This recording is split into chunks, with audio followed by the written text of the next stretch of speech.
Mheshimiwa Mkuu wa Mkoa.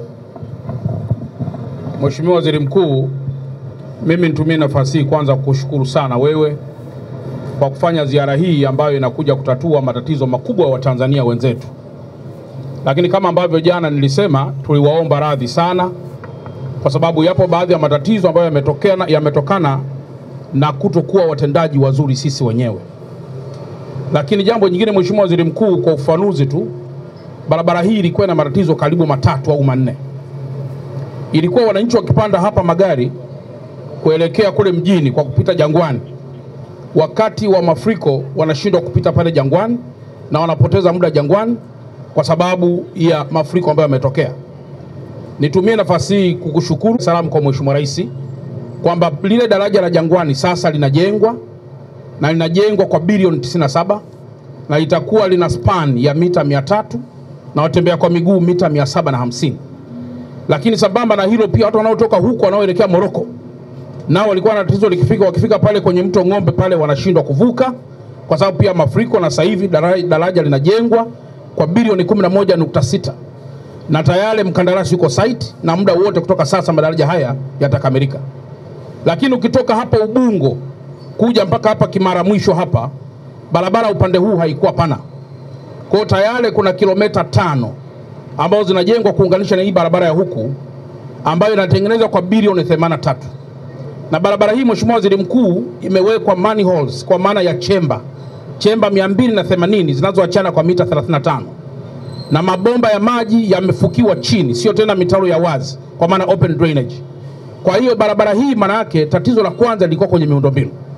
Lakini tatizo la pili lilikuwa sasa kwenye mabasi ambayo hii sasa umekuja na suluhisho kubwa la kuweza kutatua matatizo haya. Lakini waombe pia wenzangu, Watanzania wenzetu, wapo baadhi ya wenzetu ambao jana jioni wameharibu baadhi ya miundombinu ya mwendokasi. Na niliona wananchi kwenye yale magari wanapiga kelele sana kwamba mtusaidie, tunawataka kutuua na vitu vingine vya namna hiyo. Sasa huo ndio mfano wa nchi kichafuka. Maana yake nchi kichafuka kila mmoja hatajua pa kukimbilia. Na kwa bahati mbaya Dar es Salaam hatuna mashamba. Bahati mbaya Dar es Salaam tukipachafua hapa, mara nyingi wananchi wake ni wale wa kutafuta asubuhi, kupata pesa mchana na kwenda kula jioni. Kwa hiyo tukipachafua hapa Dar es Salaam katika nyakati kama hizi, watu wengi watakufa kwa sababu ya kukosa chakula na kukosa makazi. Tunaamini wazo kubwa ilikuwa ni kukosekana kwa usafiri. Sasa mabasi yanapokuja, ukipiga tena mabasi na vituo vya mwendokasi unavibonda, maana yake utakuja kubondwa wewe kabla mambo mengine hayajaribika. Kwa naomba nikuthibitishie Mheshimiwa Waziri Mkuu, wale wote ambao wamechukua hatua hiyo ya kufanya mambo hayo tutakula nao sahani moja, kwa sababu wazo la mabasi kama ambavyo wameyaomba yameshafika. Sasa kituo na basi kulibonda, hilo sio basi lako, ni basi la kodi za Watanzania. Lazima tulinde ili kuwe na nidhamu pia kuheshimu mali za umma na kodi pia za Watanzania. Kwa hiyo nimeona niyaseme haya Mheshimiwa Waziri Mkuu kwamba yapo mambo ya kucheka kwa pamoja tunapofurahi, lakini yapo mambo ya kuonya kama taifa ili libaki katika usalama na wananchi wa enjoy na amani ambayo imekushajengwa kwa mustakabali mpana wa maendeleo yetu. Jamhuri ya Muungano wa Tanzania. Asante sana. Usafiri huu ni wa jijini Dar es Salaam na wewe ndio mkuu wa mkoa huu. Kaa na wakuu wako wa wilaya wanaoguswa na miundombinu yote hii na ile inayojengwa, waanze kujipanga kutoa elimu kwa watu ambao wako jirani na maeneo haya. Jengo kama hili la gharama kubwa ambayo ni kodi ya wananchi, leo mtu mmoja akija kulivunja, huyu sisi hatuna sababu ya kumsamehe. Anakuja kuharibu miundombinu ya wao wengine. Mfano ni huo wa jana. Kama mmoja anafanya fujo anasema tusaidieni kumdhibiti huyo, baraka huyu amefanya kwa matakwa yake. Kwa hiyo huyu ni mali yako, endelea nao. Tunahitaji hawa wananchi wengine wanaposema mabasi machache, si tushughulikie kuleta mabasi. Ratiba ya mabasi si mzuri, sisi jukumu letu kurekebisha ratiba. Na tunachokifanya ili kurekebisha ratiba ambayo mnaitaka ni kuongeza mabasi. Na tumeruhusu Watanzania wenye uwezo wajitokeze wafanye biashara. Na leo tumempata ndugu yetu na wengine ambao wanaweza kuendesha kampuni hii, wafanye. ili wapate chochote, lakini watupe huduma bora, na ametuhakikishia kwamba atatoa huduma bora. Hayo ndio malengo yetu. Kwa hiyo Bwana Moffat, wewe umeanza,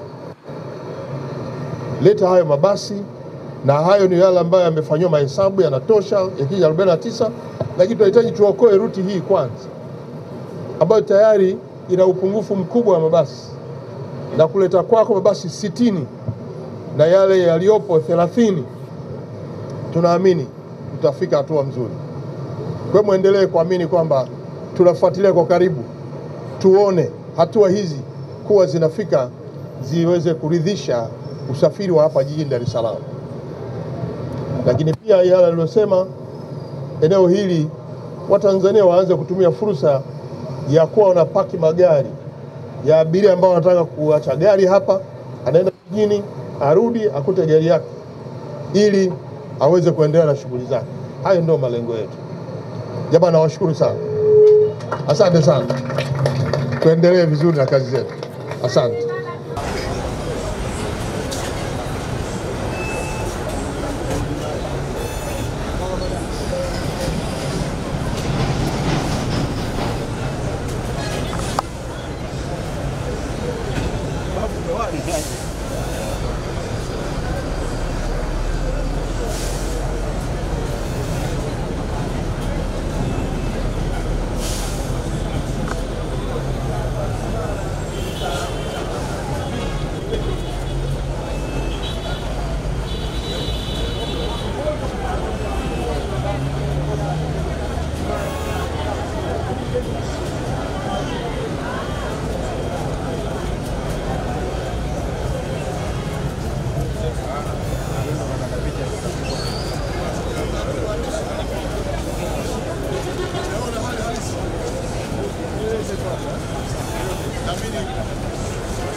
Kesho msemaji mkuu wa serikali atakuja